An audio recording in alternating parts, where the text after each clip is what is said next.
All right, let's do this. Ready to unlock some at-home weight loss secrets? I'm ready. This deep dive is going to be awesome. We're going to make those pounds disappear. No gym required. From home. Yeah, and all thanks to this really cool podcast episode we found, packed with 15 tips. Some you might already know, but some might surprise you. Oh, absolutely. And the best part, they're all backed by science and totally doable so you can actually use them. Ready to jump in? Let's do it. Okay, so first things first, we need a game plan. Yeah. Kind of like building a house, right? Got to start with a strong foundation. Where do we even begin? That's where setting clear, achievable goals comes in. And I'm not talking about just saying like, I want to lose weight. We need specifics. Yeah, those vague goals never work. No. Instead of I want to lose weight, try something like, I want to lose 10 pounds in the next 2 months. And write it down too. Oh, good idea. Visualize yourself actually hitting that target. It's like sending a message straight to your brain. Hey, this is what we're going for. I love that. It's like tricking your brain into believing it's already happening, right? Exactly. Okay, so we've got our blueprint. Goals are set. What's next? What's the next building block for this weight loss house we're building? Hydration. It's the foundation of any good weight loss plan. Okay, wait. Before you go on, I gotta admit, I'm a little tired of hearing about water all the time. I get it. Can you, convince me why it's really that important? Okay, so think about it this way. This podcast episode really dives into the why. It's not just about being thirsty. It's about how water actually messes with your metabolism and all those hunger hormones. Okay, so it's not just about feeling thirsty. No, it's about how your body functions. Mm-hmm. Like sometimes I drink water just to avoid snacking, Does that actually work? Sometimes. Okay, so think about this. Water takes up space in your stomach, so you feel fuller. Okay. Right. And there are even studies showing that if you drink water before you eat, you'll probably end up eating less overall, which helps with calorie control, which we'll talk about later. Yeah. But beyond that, water plays a key role in how your body uses energy. A well-hydrated body just functions better, including burning calories more efficiently. Okay. I'm starting to get it. More water, better calorie burning. Exactly. Got it. I'm going to be way more mindful of my water intake from now on. Promise. Good. Okay, so we're hydrated, we're mindful. What's next? Calorie control. Yes. The dreaded calorie counting. Okay, but before you groan, I'm kind of groaning internally. you absolutely have to be in what's called a calorie deficit to lose weight. Okay, I've heard that term before. It just means burning more calories than you eat. I know calorie counting can sound like, a nightmare. But there are apps that make it way easier these days. Oh, really? Yeah. And trust me, they're not just for hardcore fitness people. These apps are like having a tiny nutritionist in your pocket. They help you understand portion sizes and make healthier choices without feeling like you're doing crazy math every time you eat. I used to think those apps are kind of obsessive, but I tried one recently and it was honestly pretty eye-opening. Really? Yeah, I realized I was way off on how many calories were in some of my snacks, even the healthy ones. Exactly. It's all about awareness. And here's a fact that might blow your mind. Cutting just 500 calories a day can lead to a whole pound of weight loss per week. Crazy, right? Wow. Small changes, consistent effort. You don't have to change your whole life overnight. Love that. Okay, so we're hydrated, we're mindful of calories. Now it's time to get moving. Yes. Tip number 4 is all about home workouts. No gym required. The best part. And you don't need any fancy equipment or a gym membership. This podcast episode actually talked about a study that found home workouts can be just as effective as the gym for weight loss. Really? Yeah. You can get really intense with high-intensity interval training or HIIT. It's amazing for burning a ton of calories. I've heard of HIIT. Sounds intense. It can be. Yeah. Or you can keep it simple with body weight exercises like push-ups, squats, lunges. Using your own body as resistance. No equipment needed. I actually kind of prefer working out at home sometimes. No commute, no judging eyes at the gym, just me and my music and a good sweat. Absolutely. And if structured workouts aren't your thing, just put on some music and dance. It all counts. So true. Okay, so we've got our bodies moving, but what about what we're putting into our bodies? Tip number 5 is all about food, what to eat and what to avoid. What did this podcast episode have to say about that? They're big on dishing processed foods. They're often packed with unhealthy fats, added sugar, and empty calories, which basically means they don't give you much nutritional value, just extra calories that make it harder to lose weight. Yeah, I know processed food is bad. But those cravings, man. Any tips for fighting those cravings? Think about it this way. Replace the fake with the real. Like instead of that bag of chips, grab some nuts. Swap that sugary soda for a refreshing glass of water. You can even add some fruit to it. Makes it more fun. And instead of that white bread sandwich, try whole grain. It'll keep you fuller longer and has way more nutrients. Okay, I like that. Swapping instead of depriving, I can get behind that. But even with the best intentions, I still catch myself, mindlessly munching sometimes. Oh, I know what you mean. Which brings us to tip number 6, mindful eating. I've been trying to get better at this, but it's tough. I hear you. This podcast episode really highlighted the mind-body connection when it comes to food. What do they mean by that?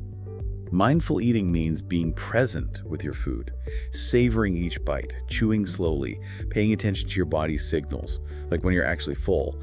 It's the opposite of scarfing down a meal while you're on your phone. Oh my gosh, I am so guilty of that. But I have noticed that when I actually take the time to enjoy my food, I eat way less and feel more satisfied. See? It works. And it can help you break free from those, emotional eating habits, mindless munching, Those can be huge roadblocks when you're trying to lose weight. Huge. Okay, I'm committing to more mindful eating. Now let's talk about those sweet temptations. Tip number 7 is all about sugar and refined carbs. My weakness. Sugar and refined carbs can be sneaky culprits when it comes to gaining weight. They make your blood sugar spike up and down like a roller coaster, leaving you tired and craving more. And they often don't give you much nutritional value. It's true. This podcast episode actually had some awesome advice about simple swaps that can make a big difference. For example, if you're craving something sweet, reach for a piece of fruit instead of a candy bar.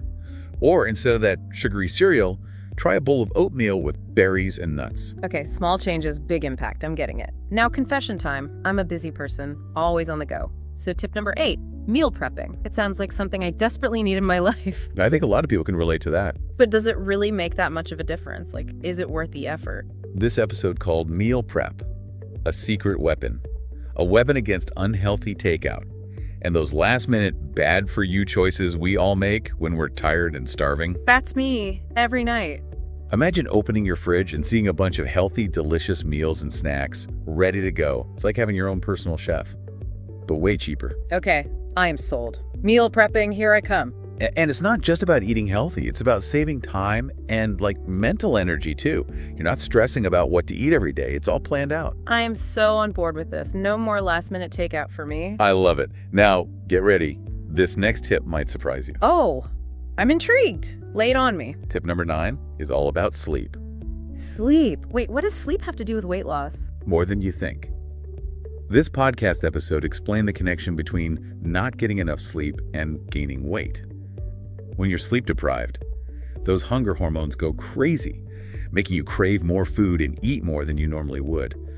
Plus, you're going to feel tired and less motivated to exercise. Who wants to work out when they're exhausted? No one. Exactly. Wow, I never realized how much my sleep could be messing with my weight loss efforts. It's a big factor. Think of it as an investment.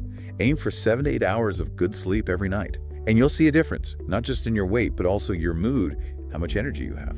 I'm starting to see a pattern here. It's not about those quick fixes. It's about making healthy habits that last. Exactly. Which leads us perfectly into tip number 10, the power of routine. This podcast episode really emphasized how much consistent routines can help you solidify those healthy habits we've been talking about. Yeah, routines. Not my strong suit.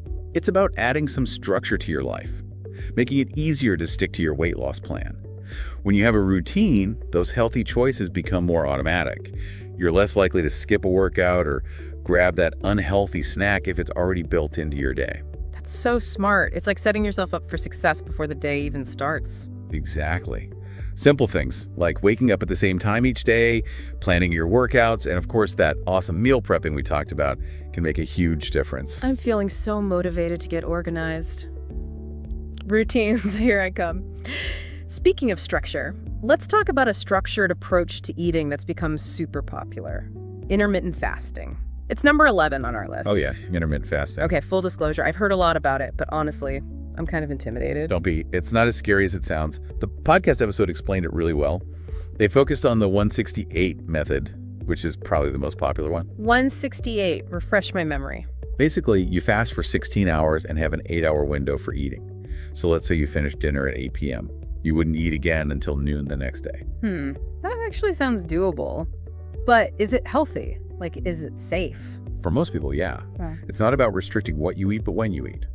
And for a lot of people, it's really effective for managing calorie intake and potentially even boosting your metabolism. But as with any big change in your diet, it's a good idea to chat with your doctor first, especially if you have any health conditions. Got it. Always check with the doc. Okay, now let's talk about those moments when hunger strikes between meals. Snack time. Tip number 12 is all about snacking smarter. What did the podcast say about that? They made a great point. Healthy snacks are key. They're like your secret weapon against those energy dips that can lead to bad food choices. It's all about choosing snacks that give you lasting energy and keep you feeling full so you don't give in to those cravings that can totally derail your progress. Okay, I'm listening. I need to up my snack game for sure. I'm so tired of reaching for the same old boring snacks. Think protein, fiber, and healthy fats. That's the winning combo for feeling satisfied and energized. Give me some ideas. A handful of almonds or walnuts, a piece of fruit with some nut butter, Greek yogurt, even a hard-boiled egg works. Okay, those are actually good ideas. Not boring at all. I'm writing this down. Keep a stash of healthy snacks in your bag, desk drawer, or your car so they're ready when hunger hits. I love it. Preparation is key. Okay, next up, tip number 13. And this is one that people often forget about when they're trying to lose weight. Stress management. So important. This episode really dug into the link between stress, emotional eating, and weight gain. We all do it. When we're stressed, our bodies release cortisol, which makes us want to eat all the comfort food. Oh, tell me about it. I'm a stress eater for sure. Any tips for managing stress in a healthier way, besides eating my feelings? Exercise is amazing for relieving stress. It releases endorphins, those feel-good chemicals that put you in a better mood and help you relax. The podcast also highlighted mindfulness practices like yoga, meditation, or even just deep breathing exercises. Sometimes it's as simple as taking a break from whatever's stressing you out. Go for a walk outside, listen to music, or call a friend. It's all about finding what works for you to de-stress and recharge. Okay, I like that. Finding my own personal de-stress routine. All right, next up, tip number 14. Getting creative with cardio. Now, I gotta admit, cardio isn't my favorite thing in the world. I hear you. But this podcast episode made me realize that maybe I'm just not doing it right. Exactly. It doesn't have to be a chore. The key is finding something that you actually enjoy that gets your heart rate up. Think outside the box. Maybe join a hiking group, take a dance class, go for a bike ride, or even just put on some music and dance around your living room like no one's watching. I do love to dance. So it's all about making it fun and just moving my body in a way that feels good. Exactly. Yeah. And don't underestimate the power of a good old-fashioned walk. It's low impact and easy to fit into your day. All right, and last but not least, tip number 15, celebrate your wins. So important. This episode made such a good point. Acknowledging and celebrating your progress, no matter how small, is crucial for staying motivated. Every pound lost, every healthy habit you adopt, every workout you complete, it's all a victory. Celebrate it. It's so easy to get caught up in the I'm not there yet mindset, you know? We got to celebrate those little wins along the way. Absolutely. Recognize how far you've come. Acknowledge the effort you're putting in. Don't wait for some big finale to celebrate. Embrace those small wins. They all add up to big results. I love that. Okay, so there you have it. 15 practical tips for at-home weight loss, all from one awesome podcast episode. But our deep dive isn't over yet. Oh, we're just getting started. All right, welcome back. Ready to take those 15 tips and make them work for you? Let's do it. It's all about progress, not perfection, right? No one-size-fits-all approach here. Exactly. This isn't some rigid diet plan. It's about understanding the ideas and figuring out what works for you. Love that. So let's dive back into those tips, starting with goal setting. We talked about being specific, like aiming to lose 10 pounds in 2 months. But how do you know if that's actually realistic for you, you know, with your life and everything? Yeah, you got to be honest with yourself. Think about your habits, what you've got going on, any challenges you might face. Instead of setting this huge goal that feels impossible, break it down. Maybe start smaller, like a pound or 2 a week. It's like training for a marathon. You wouldn't just start running 20 miles on day one, right? It makes sense. Small steps, consistent progress. Okay, now back to hydration. 8 glasses a day, that's what we always hear. But is that like a rule everyone has to follow? It's a good starting point, but it really depends. Things like how active you are, the weather, even your own metabolism can change how much water you need. The podcast actually mentioned a cool trick. Check the color of your pee. Really? If it's pale yellow, you're probably good. If it's darker, drink more water. That's a good tip. I'm definitely going to be paying more attention to that. Now, calorie control. We talked about apps, which I've found helpful. But what if someone really hates the idea of tracking every single calorie? I get it. There are other ways. Mindful eating, which we talked about earlier, that's a great way to manage what you eat without focusing on numbers. It's about listening to your body. Are you actually hungry? Or are you eating because you're bored, stressed, or just out of habit? Ooh, yeah. I definitely fall into that emotional eating trap sometimes. How do you even start getting better at recognizing those cues? It takes practice, for sure. Start by slowing down when you eat. Put your fork down between bites. Really taste your food. Chew it well. The podcast talked about a study that showed people who ate slower ended up eating less overall and felt more satisfied. Hey. It gives your body time to realize it's full so you don't overeat. That's so smart. Okay, what about food choices? We talked about cutting out processed foods and going for those whole nutrient-dense options, but honestly, sometimes those healthy foods just sound kind of boring. You got to get creative in the kitchen. Think of it as an adventure. The podcast had some great ideas, like experimenting with different spices and herbs that can totally change a dish. Instead of plain steamed broccoli, try roasting it with olive oil and garlic. The flavor is amazing. And don't be afraid to try new recipes. There are tons of healthy cooking blogs and websites out there. Ooh, I love that. It's about finding what you like and making it your own. Okay, now, exercise.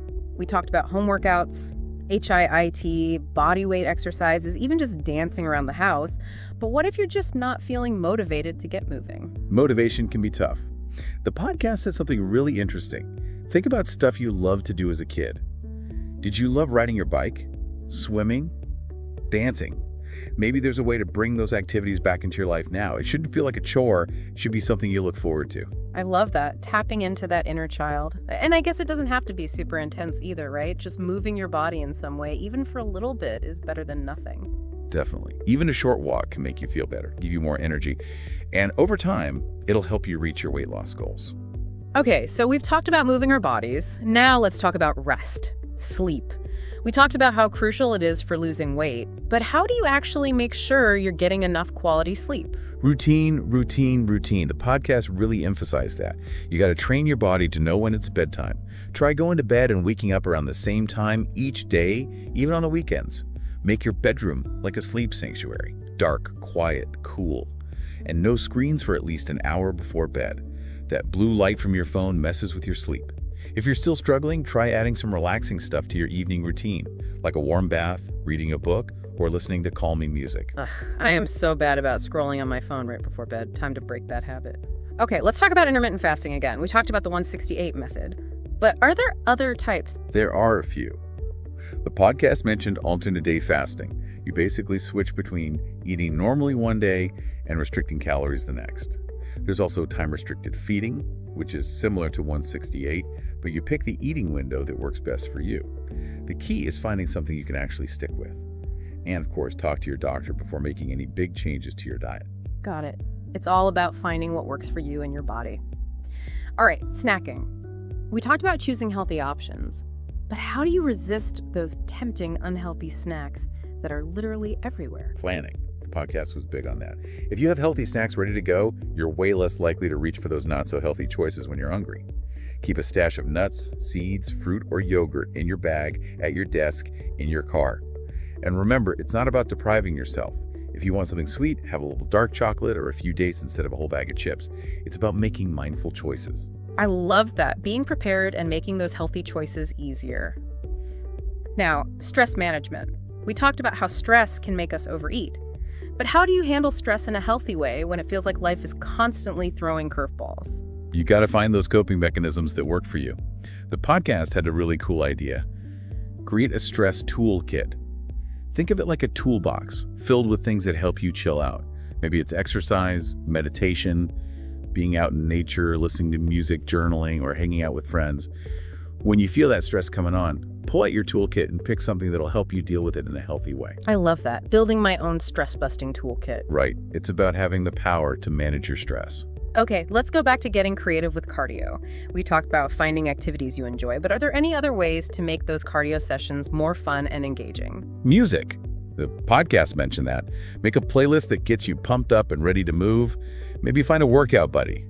Someone to sweat it out with and keep you accountable. Yeah. And don't be afraid to switch things up. Try a new workout class, explore a different hiking trail, or just walk a different route. keep things interesting. Such good ideas. It's all about finding what works for you and keeps you motivated. Exactly. And don't forget about celebrating those wins along the way. The podcast had a great idea. Start a success journal. A success journal. Yeah. Write down all your progress, even the small stuff, like maybe you have more energy, your clothes fit better, or you just feel more confident. It's a real reminder of how far you've come. I love that. It's a great way to focus on the positive changes you're making. All right, welcome back for the final part of our deep dive into at-home weight loss. We've talked about so much good stuff, haven't we? We have. From goal setting and hydration to mindful eating and stress management, it's been a journey. We've practically created a roadmap for weight loss success. But, knowledge is only half the battle. Totally. It's one thing to understand the ideas, but actually putting them into action consistently, that's where the real magic happens. That's the key. So how do we make that happen? We've talked a lot about personalization. It's not about some strict plan you have to follow. Right. It's about understanding the principles and figuring out how to make them work for you. But how do you even begin? It can feel kind of overwhelming at first. Like, where do I even start? This podcast episode had a really good suggestion.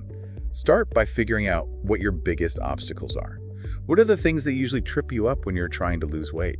Like, is it motivation? Portion control? Late night snacking? Emotional eating? Yeah, exactly.